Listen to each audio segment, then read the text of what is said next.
The Jabberwock with eyes of flame came whistling through the tulgey wood and burbled as it came.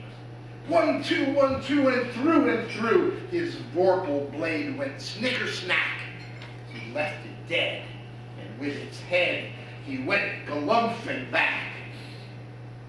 And hast thou slain the Jabberwock? Come to my arms, my beamish boy. O frabjous day, Callooh, Calais, he chortled in his joy. 'Twas brillig, and the slithy toves did gyre and gimble in the wave. All mimsy were the borogoves, and the mome rats outgrave. Jabberwocky, Louisiana.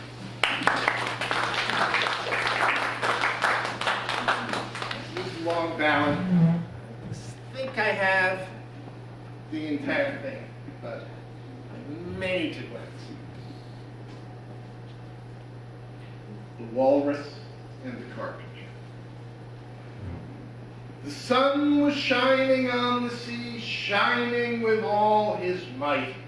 He did his very best to make the billows smooth and bright. And that was odd, because, you know, stay from the top. The sun was shining on the sea, shining with all his might. He did his very best to make the billows smooth and bright. And that was odd, because it was the middle of the night. The moon was shining sulkily, because she thought the sun had got no business to be there after the day was done. It's very rude of him, she said, to come and spoil the fun. The sea was wet as wet could be. The sands were dry as dry. You could not see a cloud because no clouds were in the sky. No bird was flying overhead. There were no birds to fly. The Walrus and the Carpenter were walking close at hand. They wept like anything to see such quantities of sand. If this were only swept away, they said, it would be grand. If 7 maids with 7 mops swept it for half a year, do you suppose, the Walrus said, that they could get it clear? I doubt it, said the Carpenter, and shed a bitter tear. Oh, oysters, come and walk with us, the Walrus did beseech. Pleasant talk, pleasant walk upon the briny beach. We cannot do with more than 4 to give a hand to each. The eldest oyster winked one eye, but never a word he said. The eldest oyster winked one eye and shook his heavy head, meaning to say he did not choose to leave the oyster bed. But 4 young oysters hurried up, all eager for the treat. Their coats were brushed, their faces washed, their shoes were clean and neat. And this was odd because, you know, they hadn't any feet. 4 other oysters followed them, and yet another 4. And thick and fast they came at last, and more and more and more, all hopping through the frothy waves and scrambling to the shore. The Walrus and the Carpenter walked on a mile or so, and then they settled on a rock conveniently low, and all the little oysters stood and waited in a row. The time has come, the Walrus said, to talk of many things, of shoes and ships and sealing wax, of cabbages and kings, of why the sea is boiling hot and whether pigs have wings.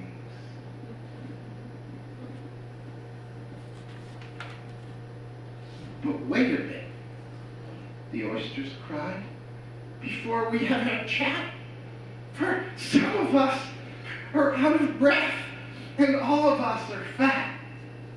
No hurry, said the carpenter. They thanked him much for that.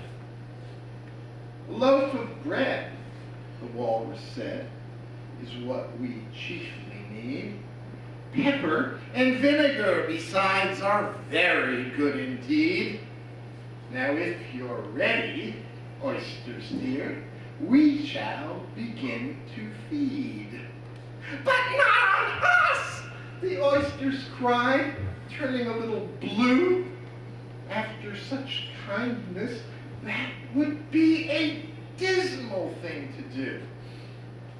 The night is fine, the walrus said. Do you admire the view?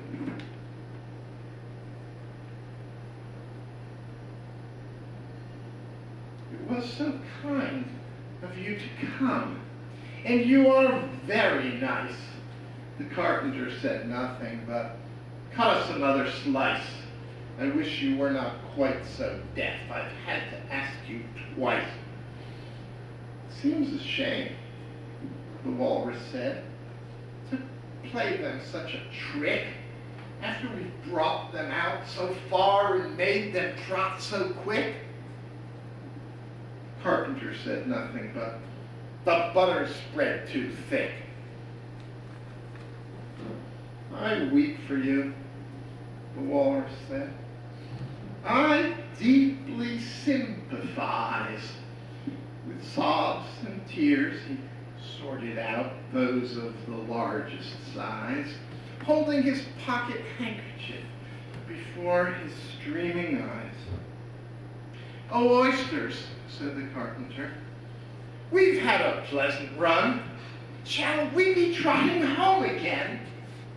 But answer came there none, and this was scarcely odd, because they'd eaten every one. Walrus and the carpenter.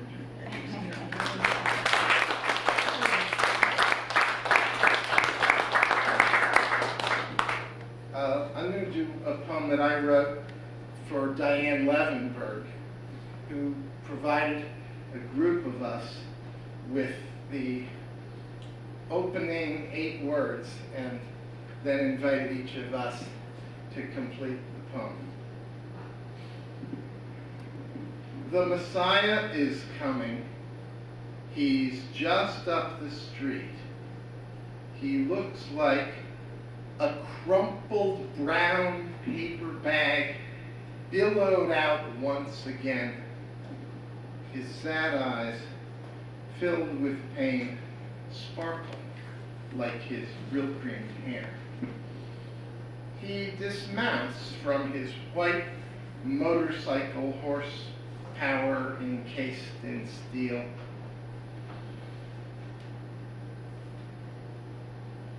How was your trip? I ask, afraid to hear. He spares me details and replies, thick dust on the road has nearly clogged the bandana over my mouth.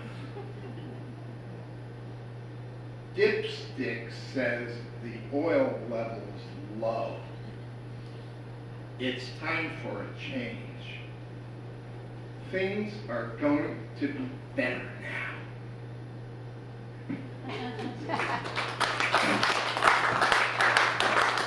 The last piece, thank you.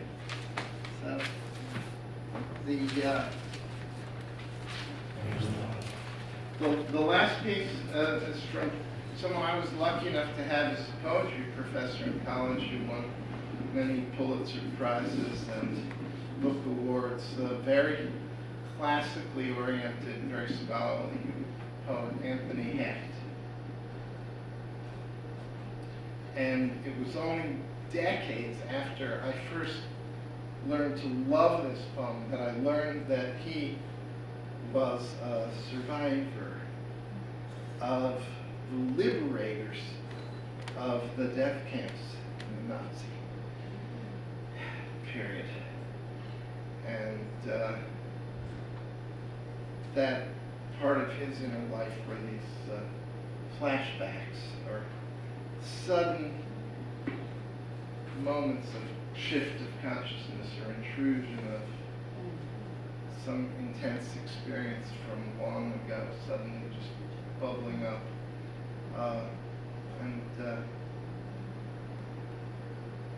This is a perfectly self-contained poem. I don't want to over-explain it, but I always admired his craftsmanship and the way in which he was able to use sensation, sight, and sound, and smell, and temperature to create an experience.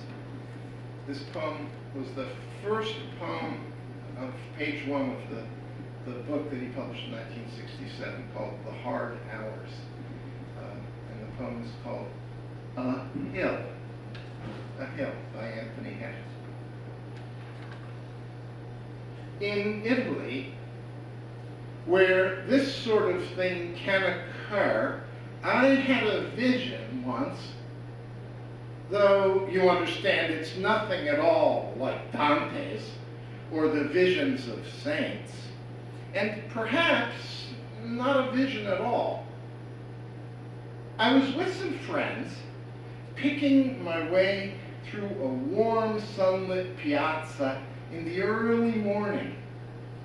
A clear fretwork of shadows from huge umbrellas littered the pavement and made a sort of lucent shallows in which was moored a small navy of carts.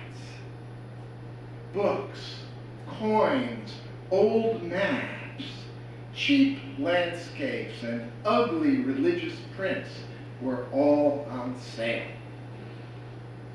The colors and noise, like the flying hands, were gestures of exaltation, so that even the bargaining rose to the ear like a voluble godliness. And then, when it happened, and then, where it happened, the noises suddenly stopped, and it got darker. Pushcarts and people dissolved, and even the great Farnese palace itself was gone for all its marble. And in its place was a hill, mole-colored and bare. It was very cold, close to freezing, with a promise of snow. The trees were like old ironwork gathered for scrap outside a factory wall. There was no wind, and the only sound for a while was the little click of ice as it broke in the mud under my feet. I saw a piece of ribbon snagged on a hedge, but no other sign of life. And then I heard what seemed the crack of a rifle. A hunter, I guessed. At least I was not alone. But just after that came the soft and papery crash of a great branch somewhere unseen falling to earth. And that was all, except for the cold and the silence that promised to last forever. like the hill. Then prices came through in fingers, and I was restored to the sunlight and my friends. But for more than a week, I was scared by the plain bitterness of what I had seen. All this happened about 10 years ago, and it hasn't troubled me since. But at last, today, I remembered that hill. It lies just to the left of the road north of Poughkeepsie.